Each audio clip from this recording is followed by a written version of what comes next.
We are now into day 6 of Russia's assault on Ukraine. Many innocent people have been killed. Hundreds of thousands have been forced to flee, and the threat of nuclear warfare has been invoked. In the grand scheme of things, it seems trivial to talk about soccer, but the global game offers a global perspective of the unfolding geopolitical crisis, as well as the effect of power and money as a propaganda tool. And I'm joined by the very best, AP's Rob Harris, to discuss the latest developments. And Qué Golazo begins right now. Hey, everybody, welcome to Qué Golazo. Thank you so much for being part of the family. Qué Golazo pod on Twitter, YouTube, of course, and wherever you listen to your pods. Thank you so much for being with us. And returning to the show is the very busy and one of the best out there, my friend Rob Harris. Rob, how are you, sir? How are you doing? Oh, good. Always great to be able to join you and to chat football, even though it's a bit more darkly tinged football conversation today. Yeah, absolutely right, Rob. If you don't follow Rob Harris on Twitter or anywhere, how dare you? Please make sure that you follow him. He's been on top of everything, including, as part of the intro that I mentioned, of course, the repercussions from a football perspective after Russia's invasion of Ukraine, the ongoing conflict. And we're going to just begin with updates, everybody. As of right now, as we tape, the German coach Markus Gisdol has resigned as Lokomotiv Moscow manager, has done it in protest over Russia's invasion of Ukraine. Of course, we know what's happening to those teams. They've been suspended, of course, from action by UEFA, and Adidas suspends partnership with Russian Football Federation. But Rob, I wanted to obviously begin and kind of just setting the scene once again, because FIFA and UEFA finally have suspended Russia. It was kind of a backtrack after suggesting that they were going to play games in neutral venues. No anthem should be played. It was kind of the similar thing, or it was the similar repercussions that the IOC did in terms of Russian athletes with the Olympics, etc. But after so much pressure and reconsidering, I guess, FIFA has now suspended Russia from action as well as UEFA. And this obviously includes as well the European Women's Championship as well. If you're watching this on YouTube, you can see it. Talk to me a little bit more about this. How did it come about? Sort of the backtracking in itself, and where are we in terms of FIFA and UEFA? Yeah, as it stands now, Russian national teams, club teams, they're all barred from football competitions. And it was a bit of a slow walk to get to this process. And FIFA really did draw a lot of criticism for days due to their indecision, perhaps their dithering over it, when it wasn't the media in any way necessarily alone building this pressure. It was the FAs of Europe. It was particularly Poland, Sweden, the Czech Republic saying they did not want to play Russia. They refused to play them. And of course, Poland had that World Cup qualifier scheduled for a month's time, but it was originally due to be in Moscow. Poland said, please, could we have it on a neutral venue? FIFA seemingly didn't respond to that. Then they ratcheted up the demands. They said, actually, we're not going to play Russia at all. That was on Saturday. And yet FIFA met on Sunday, and the outcome of that was Russia play on as long as you're at a neutral venue and you don't use your flag and you don't use your anthem, and you actually don't call yourself Russia, but you could still call yourself the Russian Football Union team. The FIFA Bureau, it was that took that decision. We're used to so many different bodies across the game. The Bureau is made up of the 6 confederation presidents and the FIFA president, Gianni Infantino. And it took really just minutes for that decision to be knocked back by Poland, which was absolutely aghast that it had been ignored when it had said it didn't want to play Russia. Then on Monday, early evening, we had the decision from FIFA and UEFA jointly that the suspension of Russia would be in place. What was perhaps most interesting about that announcement is there was actually no explanation in it, technically, as to why it had been taken. There was no quote from any named official, no actual reason given.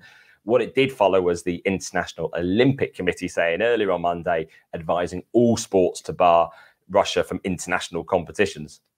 It's just, we were talking before taping, how in 6 days it feels so much has gone on, and yet this continues to develop. Let me ask you something here, Rob. I mean, it seems obviously, as we mentioned in the intro, there are more important things in life than football, of course, the atrocities that are happening in Ukraine. But, we have seen the ripple effect. This seems, from a FIFA perspective, an unprecedented move, because wars have been fought before without any kind of intervention from FIFA. In fact, not so much as ignoring it, but, taking, some kind of, not advantage of it, but, sort of not, I wouldn't call it as much as making an advantage of a controversy, but they've never done anything, in the past. Why was it different this time? Public pressure, IOC taking measures at the beginning with FIFA? What do you think it was? Yeah, and it has set a huge precedent as well, because there will be other conflicts going forward. There are other ongoing conflicts around the world that people are starting to point out, why isn't this country being suspended? Why isn't that country being suspended? We are used to FIFA suspending nations. Zimbabwe have been suspended recently. Often it's for things like government interference. And I always wondered if that would be the grounds for suspension, actually, of Russia. Some, indication of, the leadership of the RFU and as the Russian Football Union, but no precise detail here. What really actually was influential, this was the politicians in terms of UEFA and FIFA. And even on day one of the war last week, Emmanuel Macron was in contact with Alexander Shefrin at UEFA. So it was reaching the levels of the French president, particularly, I believe, seeing how sport was a prestige thing for Russia. The status of holding something like the Champions League final was something that caused concern. The fact is, the Champions League final is the event that unites Europe as a television event, along with Eurovision. So that was one of the early decisions to take. And UEFA, of course, did decide to remove the Champions League final from St. Petersburg this May and take it to Paris instead. And that was actually quite a swift decision, but also easier to take because you're just moving the venue. You're not actually kicking out teams at that point, and you could always return to Russia another year, as we've seen with Turkey being the host for the last two seasons, but then changed on both occasions, and still they are awaiting their turn to host a Champions League final. So that was a easier decision to make, and yet the pressure was growing for them to decide the fate of Russian teams. And in all this as well, the conversations often focused on the punishment, suspending Russia, banning their teams from competition. But at the heart of this is the fact this war denies Ukrainian athletes, Ukrainian players and teams the right to be in action. The Ukrainian league was suspended last week for one reason only: the aggression of Russia.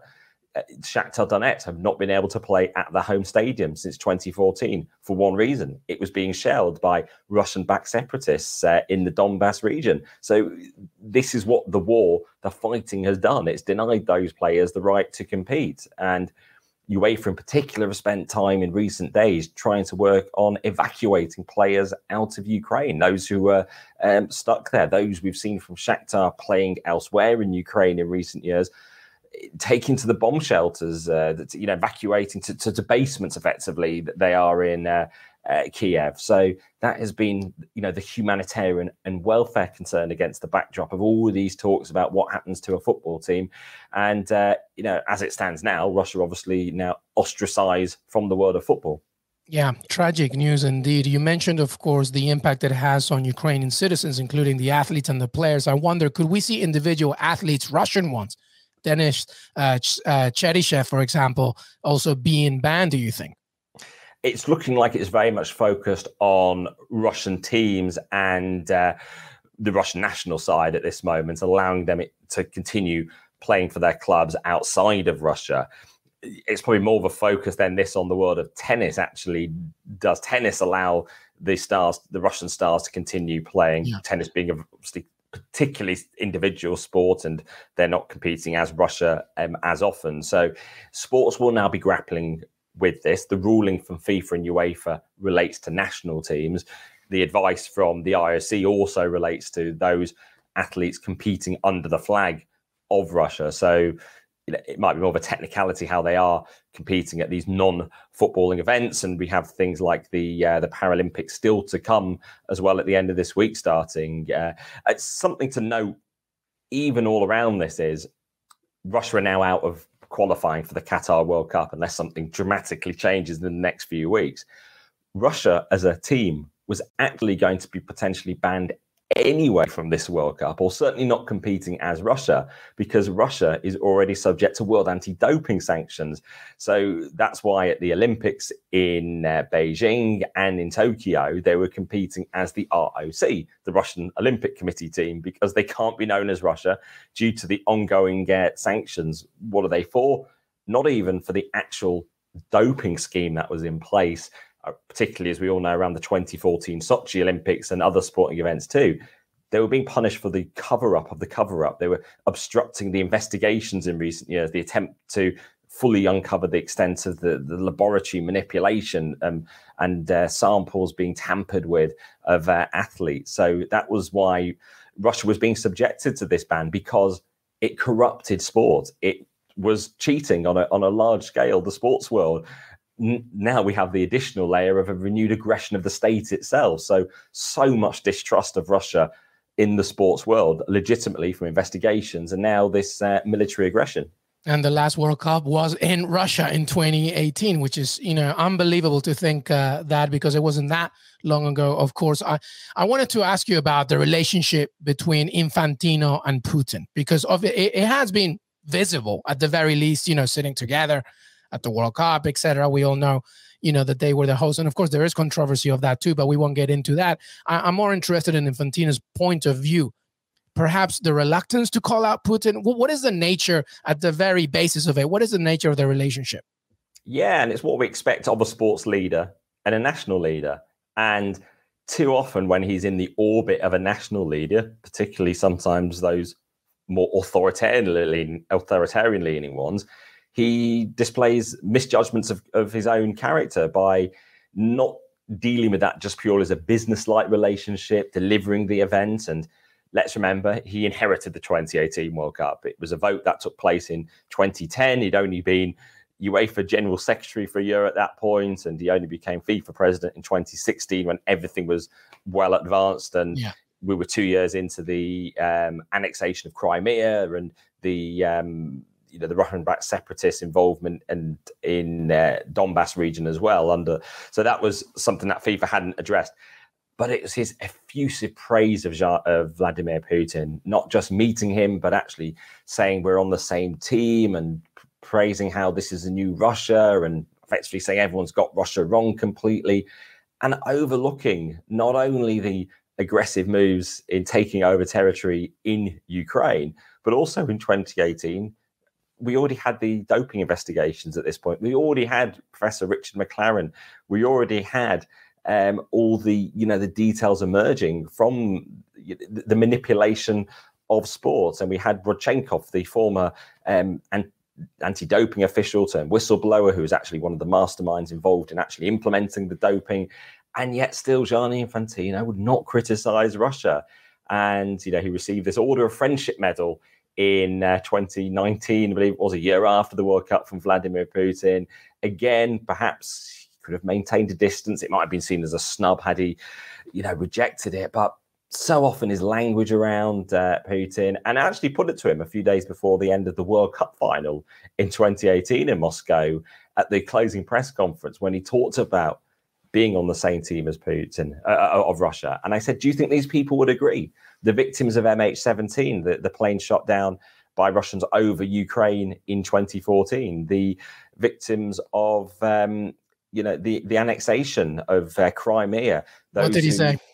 Well, he completely dodged it about the role of sport and the power of sport. And, I returned to the theme last week at the press conference, asking him if he regretted any of his sort of tone, his language around Vladimir Putin. And we just have to look, I think, and social media is not in any way a complete barometer of public opinion, but just look at it over the last week.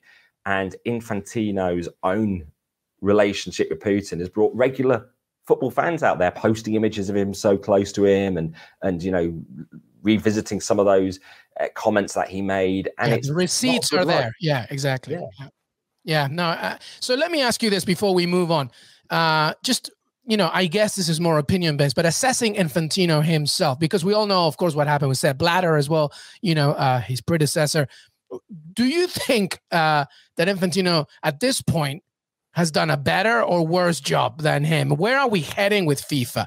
Because we're reading so many things. Our friend Philippe Auclair, maybe the dismantling of the organization itself, that's neither here nor there in terms of what we're talking for Russia and the invasion of Ukraine. But what do you make of Infantino's role so much? Because it seems to me that this is a crucial moment right now, definitely in a World Cup year as well, heading to Qatar. Yeah, I mean, the sense is he doesn't often learn from his mistakes or divisiveness when he manages to split various parts of European football and South American football with his decision making. We've seen it with the Biennial World Cup, which has managed to anger so many parts of the world with his attempt to double the frequency of the tournament, seemingly disregarding the protest, probably badly presenting the plans as well in terms of how, if you're trying to build a consensus and to set out the merits of the argument, which actually are around the need to transform the international match calendar anyway, of which it's a legitimate discussion, of which it looked like he was coming forward at that with the solution as he saw it first, which immediately antagonized so many. And yet he'd had issues in the past, various other things he tried to implement, like a Global Nations League, a bigger Club World Cup, and the way he presented those even to his own council caused fractures and divisions because he was presenting these as a fait accompli, demanding they sign them. And in part, it was like the financing was around that cause concern. And more recently, then as well, now we start to sort of look at his own actions around the Middle East, around Saudi Arabia. And again, not just going to meet these people to try to facilitate what is best for a particular moment or football, but actually appearing in a Saudi PR video praising the state at the same time as you've got human rights groups expressing deep concern about Mohammed bin Salman, particularly linked to the murder of Jamal Khashoggi in the Turkish consulate in Istanbul in 2018. And it's those judgment calls and about those associations, which, do create concern. But as we assess the bigger picture of how should a football fan look at FIFA now and Gianni Infantino versus the Sepp Blatter era, undoubtedly measures have been put in place to try to clean up some of the the things that led to the widespread corruption and the arrests at the FIFA hotel in Zurich in 2015. And they claim to have put better financial checks in place, but the power is still there. The FIFA reform plan of 2015 suggested a diminished role for the FIFA president and a greater role for the Secretary General. But Infantino, who was part of that recommendation committee before he even knew the path would be opened up to the FIFA presidency by Michel Platini being toppled, well, he's kept all the power, he's diminished the status of the Secretary General, Fatma Samora. And this is where so many of the sort of questions of his leadership come into play in terms of his accumulation of power and that sort of projection of it. He does point to the US DOJ telling the world and FIFA that you are a transformed body, but so many missteps, so many sort of misjudgments, not really an inclusive presidency in terms of trying to bring the world together, although he would see it as actually vested interest in the place of Europe, thwarting his attempts to make the game more global. One of his most curious phrases more recently is like he wants to make football truly a global sport. I think most people would actually agree the only truly global sport already is football. Yeah, I don't know what the point of that one is, but yeah, to your point. Very quickly, I wanted to ask you about UEFA's Alexander Shevrin and his own point of view. Obviously, UEFA member nations are united in opposition to the Russian invasion, and also as well the decision to cut ties with Gazprom.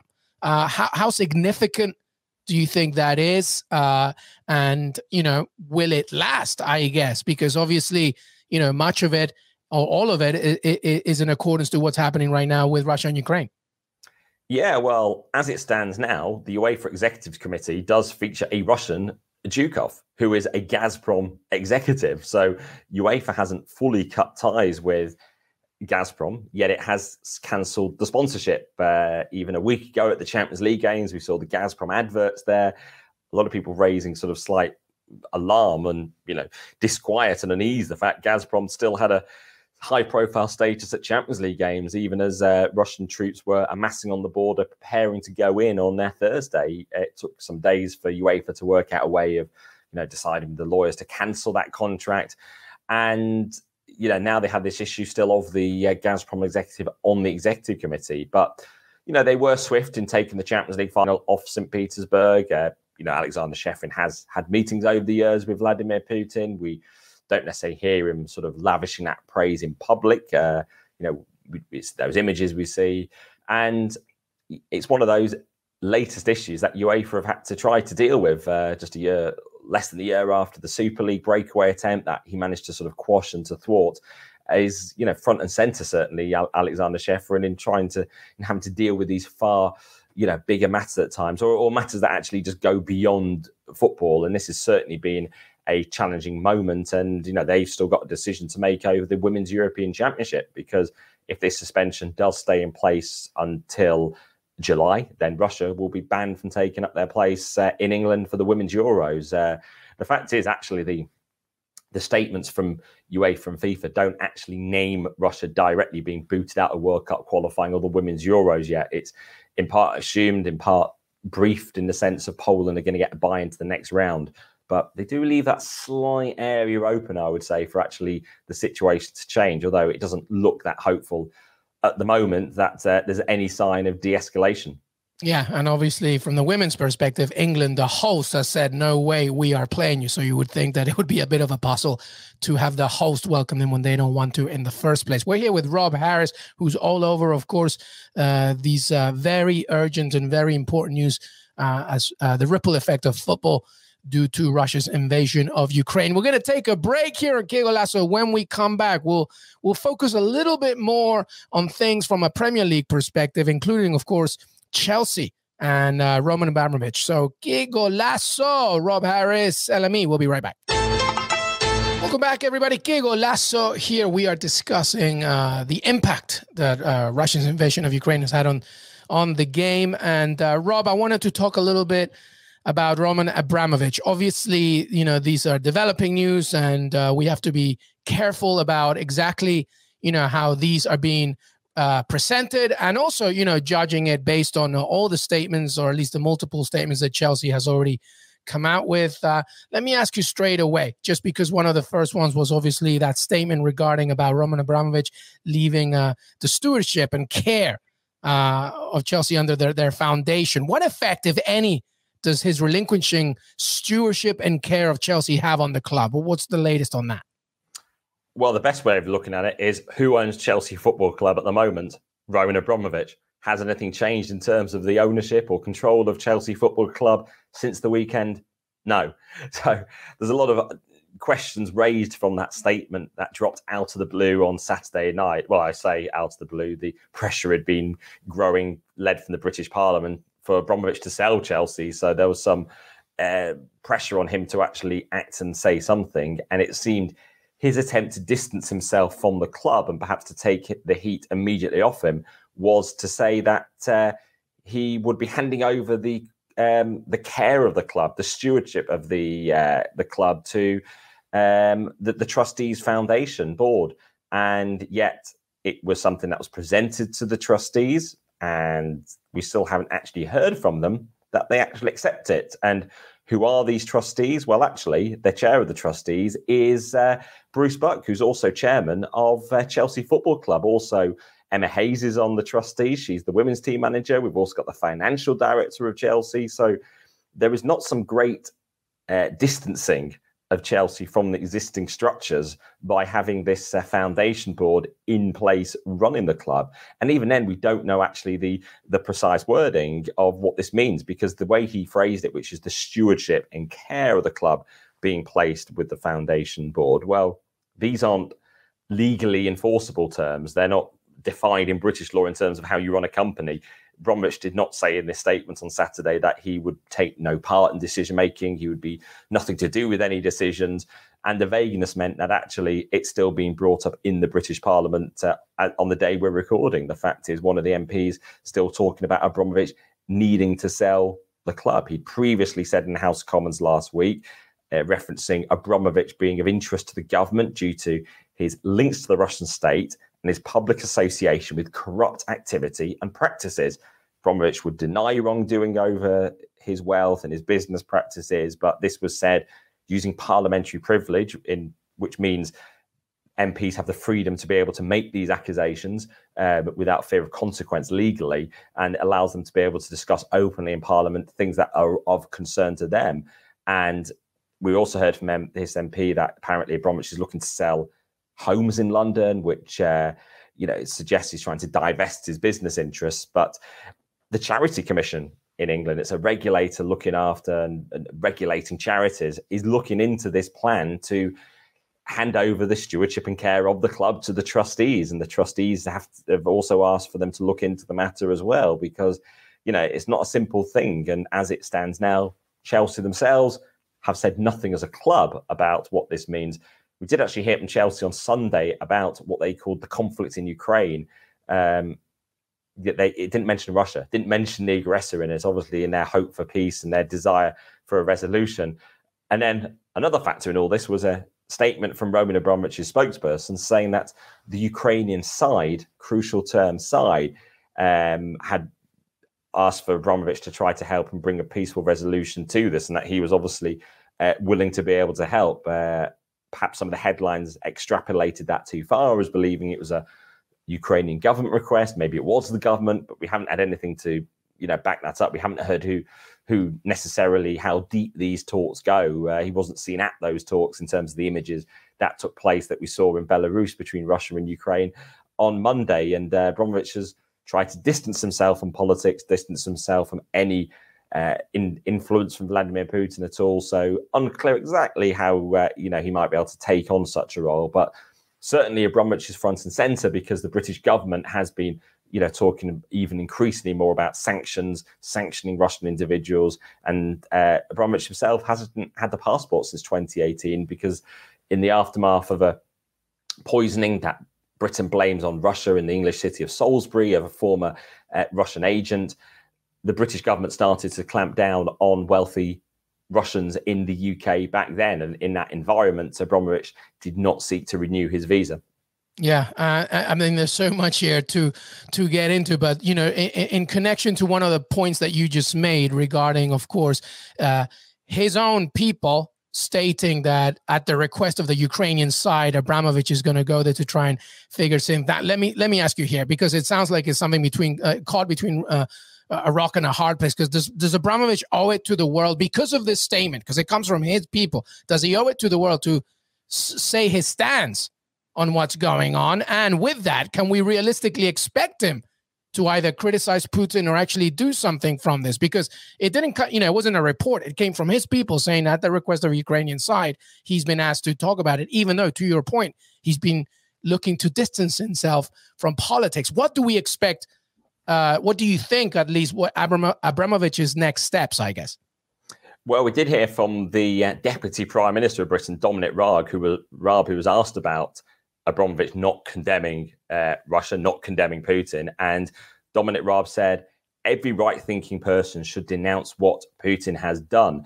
Abramovich himself was saying through his spokesperson, who revealed this about the Ukraine talks, that actually, Abramovich is just trying to help. And the statement said, considering what is at stake, we would ask for your understanding as to why we have not commented on neither the situation as such nor his involvement. So they're trying to back away from him directly criticizing Putin or indeed Russia at all. And we've seen it from some sports bodies more widely. UEFA and FIFA did actually directly condemn Russia in their statements. Some other sports have just referred to hoping for peace in Ukraine. Some statements, actually, if you read them carefully as you watch them in the world of sport, might just refer to hoping for peace in Ukraine and the situation in Ukraine. And it can always give the impression it's some sort of civil war in Ukraine. It only involves Ukraine rather than an aggressor in Russia and actually being the perpetrator of this action. But the focus is on Abramovich, on what happens to his ownership of Chelsea going forward. Is he the target of sanctions by the British government? Because it seems sanctions are basically the only main weapon that Britain and the US have, since they've indicated they're not going to be taking on Russia militarily. They're not going to put troops on the ground in Ukraine. They're not going to be necessarily putting themselves in any way where they could be shooting down Russian planes or risking any sort of direct military confrontation. So it looks like, apart from supplying financial and logistical help to Ukraine, it is financial means they're trying to strangle Russia. And also one means of doing that is wealthy Russians, the oligarchs, the likes of Abramovich, even though Abramovich would deny anything, to do with this and to be a distant figure from it, that he is in the, he is caught up in it. And we've been hearing from the Chelsea manager, Thomas Tuchel, who's talked about it being a distraction, but clearly is now getting frustrated the fact he is having to take questions. And perhaps that's one of the issues we see, particularly in the English Premier League compared with some other leagues or even, other sports, particularly the US sports, is it's the head coach who is often the only senior figure at the club who faces the media. Therefore, they get the questions that relate to matters far beyond the pitch, because there isn't a GM or a CEO or a chair often sort of facing the cameras to take those questions, and quite legitimate ones. And, it can be quite, harsh in a way on the coach, but if they're the only public figure, they're going to get the questions. Yeah, absolutely. Right. Let me ask you this, because per Forbes, Abramovich could call back a $2 billion loan from the Chelsea side of things. And, should the club get sanctioned, could we see the club collapse? Do you see that at all? Well, I mean, one of the things talked about are Russian assets going to be seized in England. That's unclear in terms of how that might go going forward. Would Abramovich look to just abandon Chelsea? That seems hard to see at this point. So he'd be calling in the loans of $1.5 billion. Would he seek to sell Chelsea? Something his side, tries to say that he's not looking at doing. Well, then, of course, you need a buyer who's going to be willing to take on those loans, and also potentially someone who's going to have the financial firepower to maintain the sort of current status of spending and squad replenishment with the investment that's there, and the rebuilding of Stamford Bridge eventually, something that actually was put on hold in 2018 amid all that dispute and the poor climate between the UK and Russia after the poisonings in Salisbury. It sounded the unfavourable investment conditions at the time. So, what sort of owner would he want to sell to? Would he just completely disregard? If he was to sell, could he actually draw the funds from it, or would some British government action prevent him even seeing that, cash actually flowing back to him? So many unanswered questions, so many uncertainties, so much depending on what the government does, the progress of this war, and far graver matters in terms of where we are in terms of this conflict. Yeah, no, absolutely right. Interesting about his daughter Sophia's anti-war Instagram post revealing about Abramovich. Wonder if you saw it. It was a post, and it said the biggest and most successful lie of Kremlin's propaganda is that most Russians stand with Putin. Obviously, it's his daughter. It's not Roman Abramovich. It's an Insta post. I wonder what that says about the man. Yeah, and what it obviously says about her wanting to distance herself from the Putin regime, and very much a new generation of Russians, not wanting to, thinking about their own futures. And this is a key juncture where probably many people feel that they might be judged on their actions now, on what they say now. She isn't a public figure in any way, as I, believe, apart from obviously Instagram makes many people public. So, it's challenging to, to demand people make these distancing themselves from Putin, but she has chosen to do that. And, we do await to see how Russia does react more generally in terms of protests. It is a, country where opponents can be clamped down on, and it can be an unfavorable atmosphere indeed to protest or to challenge Vladimir Putin, as he has been in charge either as president or prime minister for over 2 decades now. And also just what the reaction would be to Russians being denied their chance to be at a World Cup, to see their team taken off the international sports stage, which surely, when sport has been used by Vladimir Putin so significantly in recent years to elevate the status of the nation, to see Russia denied that competition on the world stage, will be jarring to many people, as well as the financial cost to the Russian state with interest rates put up and the ruble struggling. But most importantly, are those Russians who won't be returning to their homes because they've died in this conflict, a conflict that Putin started on the basis that he wants, to reclaim Ukraine, not seeing it as a real state and having these long-held grievances. And that has put Russian soldiers in harm's way. Yeah, and Russian people. We have already seen the protests within the nation itself as well. All right, before we go, there was also, it's not just Chelsea, Abramovich or anything like that, but there are calls in France to boycott or sanction Monaco, who are also owned by Dmitry Rybolovlev, Russian oligarch, presumably as well. Anything on that? Yeah, I mean, this just shows how far-reaching and how when businessmen gain these high-profile investments, that they become the target of the politicians, of the wider public discourse. So while you might at some point buy these clubs as a sort of asset that is a status symbol, then actually you do raise your profile, as we saw with Abramovich buying Chelsea in 2003, that he was suddenly an international figure in this regard.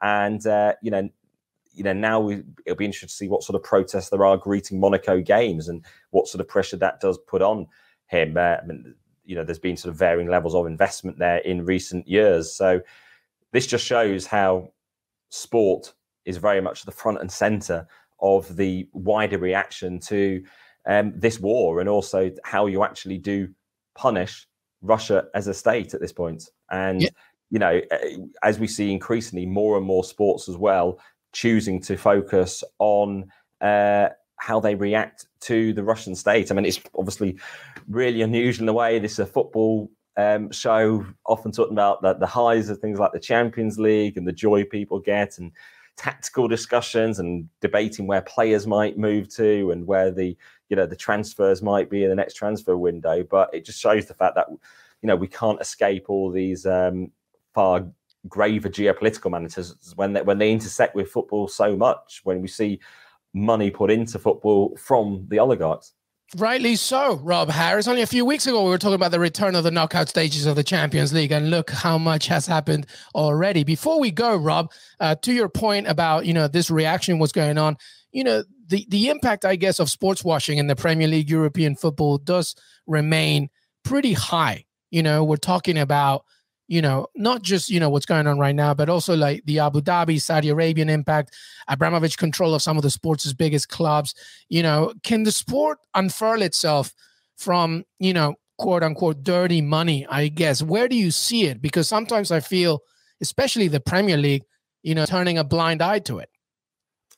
Yeah, obviously far bigger issues over who can own a football club, and should there'd be fan control ultimately, even if there is external investment, and the Saudi investment in Newcastle, which caused so much alarm, not though from Newcastle fans, because Saudi Arabia now seems to have a huge band of following in the northeast of England and beyond with Newcastle fans, because they're just pleased to have some cash that ended Mike Ashley's regime, or perhaps the wrong choice of word given what we're talking about, his reign as ownership. And now this sort of investment, which gives them hope if they can stay up in the Premier League this season, that they can kick on and start to challenge those, more illustrious teams in terms of recent success and in silverware. So they almost overlook that. And some of them say, well, if Qatar have been able to buy Paris Saint-Germain, if Abu Dhabi have been able to invest in Manchester City, why shouldn't we have the right to have our investment too? Why should we have to, be denied that opportunity? And, we've had golfers also enticed by Saudi cash in recent weeks, and divisions in golf over who accepts and breakaways, and just where is the line of morality, and where is that red line in the world of sport, and how much should human rights and actually the freedoms in a country and their clamp down on freedoms and human rights and suppressing them be a factor and assessed by sports bodies when they decide whether to approve new owners? And how much satisfaction can a fan of a particular club take from success when the cash might be tainted in some way, and they might be acting as cover for regimes with awful human rights records, and how much they're willing to compromise any morals for just pure sporting enjoyment? Yeah, absolutely right. That's why he's the very best. He's been all over this. Make sure that you follow him as well, at Rob Harris, Associated Press Global Sports Correspondent. Also a fantastic show, Sport Unlocked, with other friends such as Tariq Panja and Martin Siegler as well. Rob Harris, thank you so much for returning to Qué Golazo, my friend. Thank you for all the hard work and all the great insight that you have given us today. Great to join you. And the main thing, obviously, hoping for the safety of the people of Ukraine. And hopefully the next time we're talking, it might be on brighter matters in the world of football. I hope so, my friend, and I echo your sentiments. Well said indeed. Thank you, everybody, for being with us. Qué Golazo Pod on Twitter, youtube.com, wherever you listen to your pods, at Rob Harris on Twitter, Miguel Echegaray. We will see you next time. Have a great rest of your week.